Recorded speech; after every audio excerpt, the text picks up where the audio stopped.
मोक्षदा एकादशी का पौराणिक महत्व यह है कि यह व्रत सभी पापों को नष्ट कर मोक्ष प्रदान करता है। इस दिन भगवान श्री कृष्ण जी ने अर्जुन को भगवत गीता का उपदेश दिया था, इसलिए इसे गीता जयंती भी कहा जाता है।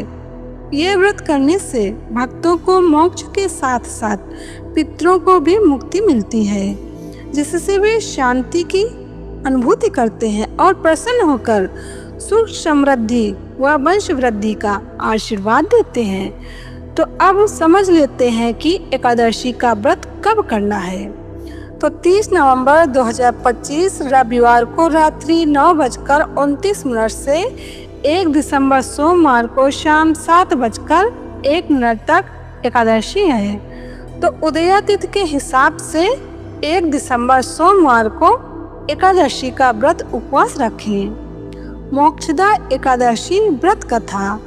युधिष्ठिर बोले, देव देवेश्वर, मार्गशीर्ष मास के शुक्ल पक्ष में कौन सी एकादशी होती है, उसकी क्या विधि है तथा उसमें किस देवता का पूजन किया जाता है? स्वामी, ये सब यथार्थ रूप से बताइए।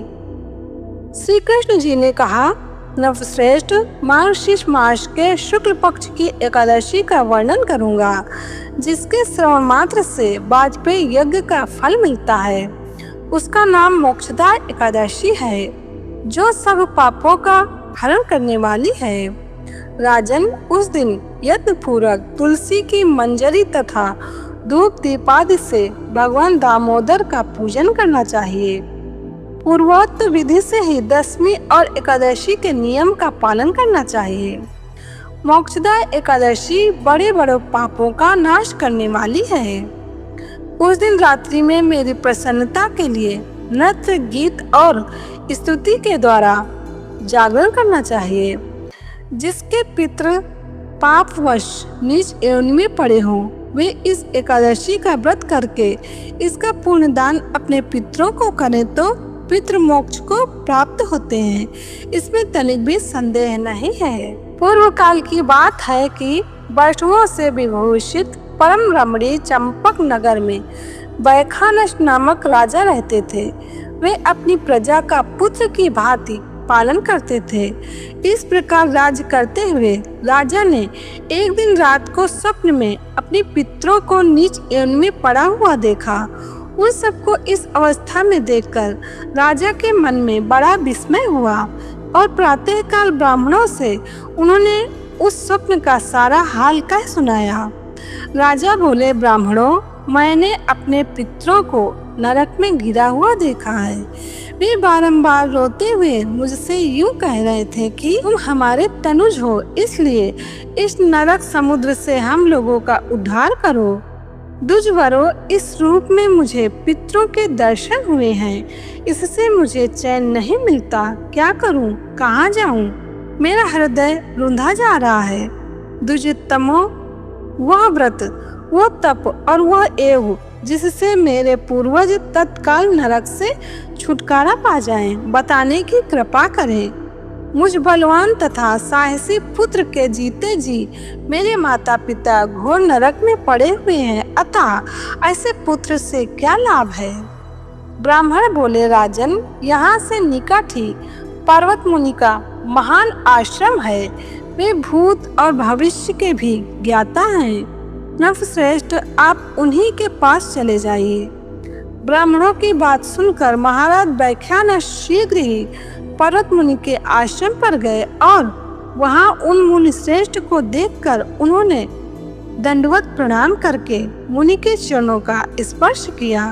मुनि ने भी राजा से राज्य के 7 अंगों की कुशलता पूछी। राजा बोले, स्वामिन, आपकी कृपा से मेरे राज्य के 7 अंग सकुशल हैं, किंतु मैंने स्वप्न में देखा है कि मेरे पितृ नरक में पड़े हुए हैं। अतः बताइए कि किस पुण्य के प्रभाव से उनका वहां से छुटकारा होगा। राजा की यह बात सुनकर मुनि श्रेष्ठ पर्वत एक मुहूर्त तक ध्यानस्थ रहे। इसके बाद वे राजा से बोले, महाराज, मार्गशीर्ष मास के शुक्ल पक्ष में जो मोक्षदा नाम की एकादशी होती है, तुम सब लोग उसका व्रत करो और उसका पुण्य पितरों को दे डालो। उस पुण्य के प्रभाव से उनका नरक से उद्धार हो जाएगा। भगवान श्री कृष्ण जी कहते हैं, युधिष्ठिर मुनि की यह बात सुनकर राजा पुनः अपने घर लौट आए। जब उत्तम मार्गशीर्ष मास आया तब राजा वैखानस ने मुनि के कथनानुसार मोक्षदा एकादशी का व्रत करके उसका पुण्य समस्त पितरों से पिता को दे दिया। पुण्य देते ही क्षण भर में आकाश से फूलों की वर्षा होने लगी। वैखानस के पिता पितरों सहित नरक से छुटकारा पा गए और आकाश में आकर राजा के प्रति यह पवित्र वचन बोले, बेटा तुम्हारा कल्याण हो। यह कहकर वे स्वर्ग में चले गए।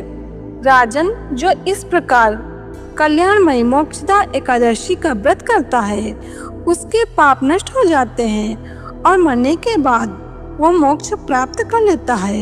ये मोक्ष देने वाली मोक्षदा एकादशी मनुष्यों के लिए चिंतामणि के समान समस्त कामनाओं को पूर्ण करने वाली है।